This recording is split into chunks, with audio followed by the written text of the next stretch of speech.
اعوذ بالله من الشیطان اللعین الرجیم. بسم الله الرحمن الرحیم.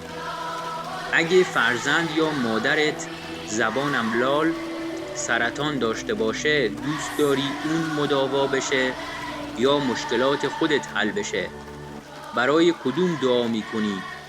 اصلا مشکلات خودت به چشمت میاد؟ حالا اگه مشکلی در عالم باشه که با حل شدنش تمام مشکلات مردم جهان حل بشه چی؟ برای حل بزرگترین مشکل جهان دعا میکنی یا برای حل مشکلات خودت یا دیگران؟ مشکلی که با حل شدنش کره زمین بهشت میشه.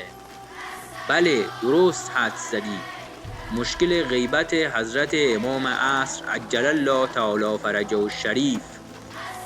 پس از این به بعد هیچ دعای دیگه‌ای نکن و فقط بگو اللهم عجل لولیک الفرج در هر حالی که هستی، چه نشسته، چه ایستاده، چه دراز کشیده، چه نیمه خواب، چه در حال غذا خوردن و در همه حال با زبان یا قلب و ذهنت.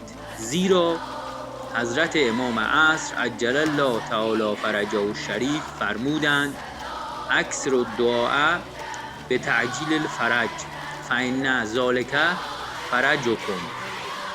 برای تعجیل فرج بسیار دعا کنید، زیرا همین موجب فرج و گشایش شماست. کتاب شریف کمال الدین و تمام النعمه، شیخ صدوق رحمت الله علیه، صفحه 485. و یگانه مدافع واقعی امام عصر عجل الله تعالی فرجه الشریف یعنی علامه الله یاری رو هم کمک کن با مال و تبلیغ و دعا.